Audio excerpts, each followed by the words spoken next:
Aren't you going to welcome me home? Erica.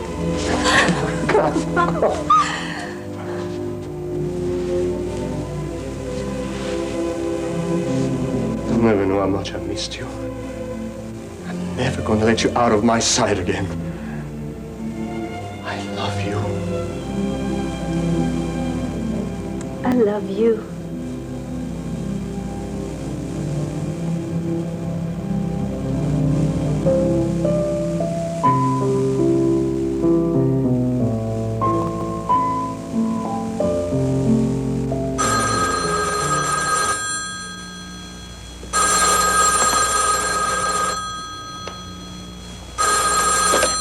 Hello, Erica, is it you? It's Summers, sir. Summers? We've been trying to reach you. Listen, do you know where Father and Erica are? We haven't heard anything from them. I'm afraid I have some bad news, sir. What is it? Summers, what's happened? I've only just gotten word myself. There's been a landslide on the mountain. A landslide? How bad is it? Well, the whole North Ridge gave way, sir. Summers, where are Father and Erica? I'm afraid that there's a possibility that they may be trapped in it, sir.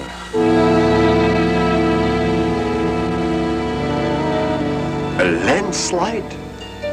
But, Summers, what makes you think that Miss Skin and Father were involved? Because they were on their way to visit Mr. Peyton this evening, sir.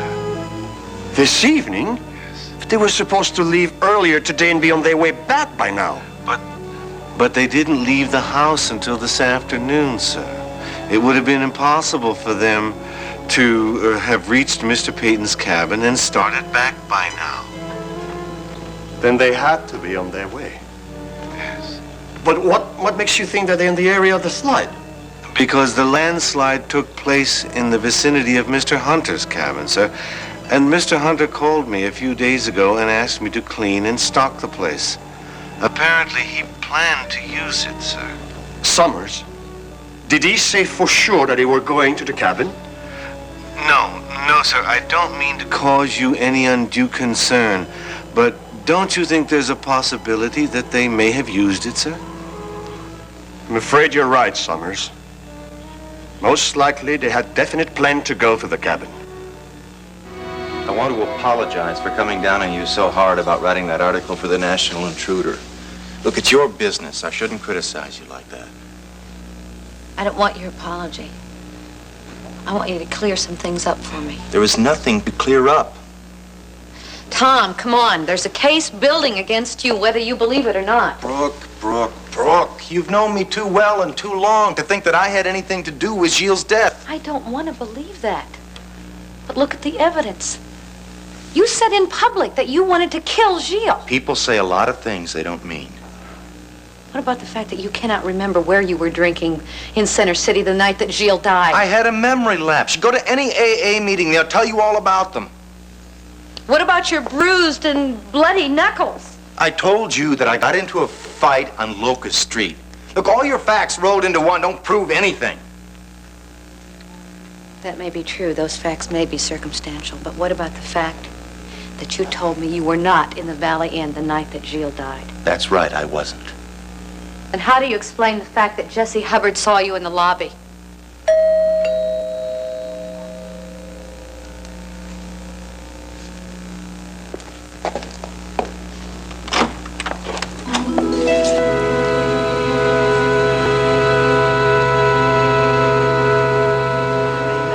I was so pleased to meet with the officers of our charity, and we were able to formulate a plan where we'll have a national sweepstakes in the spring, and I'm sure that will be a huge success. I'm very proud of you, my dear. Through your tireless efforts, needful people have been helped. Well, I'm gratified that that is so. You know, I even got to steal a little time away to do some shopping. Now, don't tell me you've assembled a spring wardrobe already. No, indeed, it wasn't even for me, surprise. In fact, this, dear sir, is for you.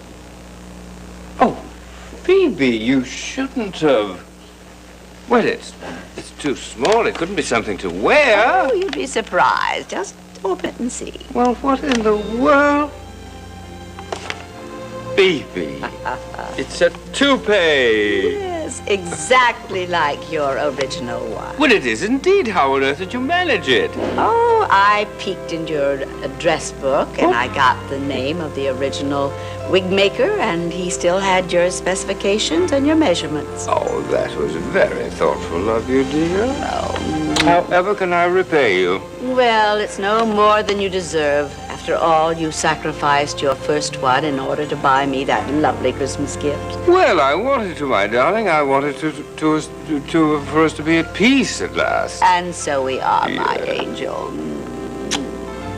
Oh, I just wish the rest of our family were in that condition. You know, I was absolutely appalled at something that I inadvertently saw on the television while I was in New York. What, dearest? Well, it was one of those gauche ads for the National Intruder announcing that our Brooke is going to write a series of articles about the life and death of Gilles St. Clair. I don't believe it. Now, why would she write for a rag like that? I cannot imagine, and it is a dreadful mistake. Why, she could end up disgracing us all. I feel like a world-class heel. Look, I never should have yelled at you like that. I admit I was surprised. I just got carried away, Brooke. I do respect you. Can you forgive me? Consider yourself forgiven. Thank you. Look, I hope you understand that my apology doesn't mean that I've changed the way I feel about what you're doing. I still think it's a mistake for you to do those articles. I see. So you're just sorry because you criticized me too loudly, is that it? I'm sorry because I caused hard feelings between us. Look, I don't want to see you hurt anymore. Look at your whole history with Gilles. He caused you trouble with your job. He interfered with your ability to be a good mother. He betrayed you with another woman. Why do you want to relive all that heartache? It just seems to me that it would be best for your own happiness just to put him out of your mind completely. I appreciate your concern, but it's something I have to go ahead and do. I've signed a contract, you know. Oh, you can get out of it. Tell him you're not well. Tell him anything, but don't put yourself through this, please. Look, my mind is made up. And you're not going to stop me by telling me how unpleasant it's going to be. Have you stopped to think of what this is going to do to your career? Look, you've built yourself a reputation as a first-class journalist. You go and write stories for the National Intruder, you'll lose your integrity. There'll be no decent news organization on the whole planet that'll even consider hiring you. Look, without a job, I don't have a career. And as far as my integrity is concerned, I think you should leave that be my concern and be, you know, concerned about your own integrity. What's wrong with my integrity? Never mind. It doesn't matter. Look, you're not going to stop me. I am going to write this article on Gilles. You are, without a doubt, the most stubborn individual I have ever known. I don't know why I thought I could come over here and reason with you.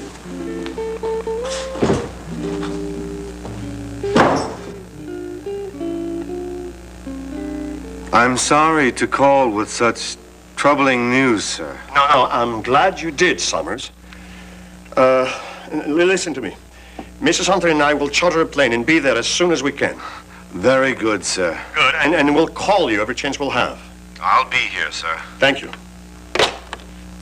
You heard. And they may be all right. Well, if they were in the cabin and they were caught in the landslide. Do we know for sure that they were? No. Summers only presumed that is where they were. But we haven't heard a word from them, Natalie. We still have reason to be optimistic. Natalie, why did you tell me that Father and Erica were supposed to arrive tonight? It's obvious now that they had no such intention. I only told you what Alex told me. Are you telling me that he deliberately lied to you? I do not know what else to think. Apparently, he has misled me about the entire thing. And now, he certainly never told me he intended to take Erica to the cabin. I do not like to say this, Jeremy. But I'm afraid Alex is up to the same old tricks with Erica that he was with me. I just can't believe he would try the same trick twice. He may be older, but he is still the same man, and I did try to warn you, Jeremy. That's beside the point. They're probably in terrible danger now. Or dead. I'll call a plane, see if I can get one to charter. I'll get it.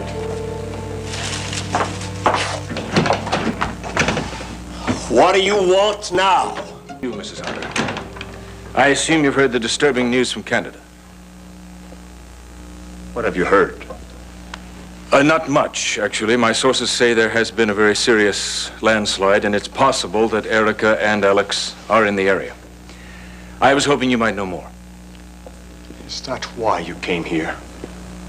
To get all the gory details of death and destruction? I came to help as much as possible.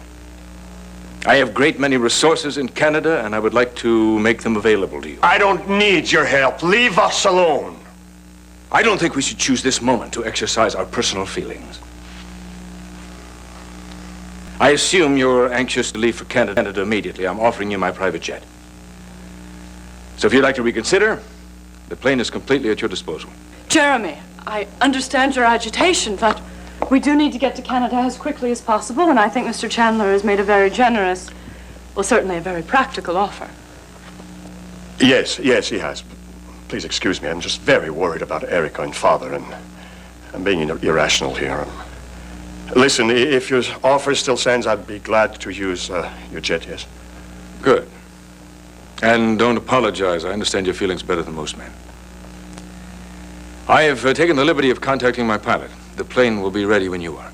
I'll start packing. Can we board it at a local airport? Oh, yes, you can.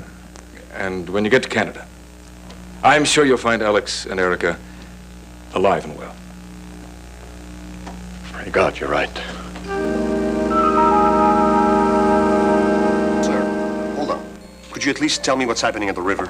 I mean, did the landslide get that far? Sir, I'm not asking for state secrets. I'm trying to find my father. Fine, yes, I'll keep my radio on. Thank you. Bloody bureaucrat. Jeremy, that landslide happened at what might as well be the end of the earth. Maybe there's no one left up there who can get information down. So we down here going to do nothing about it, but that's not good enough for me. I'm going up there. Don't you even think of it. You heard the weather report. You could be walking out into a blizzard. In that blizzard, maybe Erica is there now and in need of help. How can I stand here and do nothing? You are going to be risking your life. Now, didn't the bloody bureaucrat over there on the phone tell you that they're expecting another landslide? Please stay here. Stay here and be alive when they bring Alexander and Erica back to us. I can't stand here and do nothing. I have to be of help. I'm going to the police headquarters. Maybe they can use another man.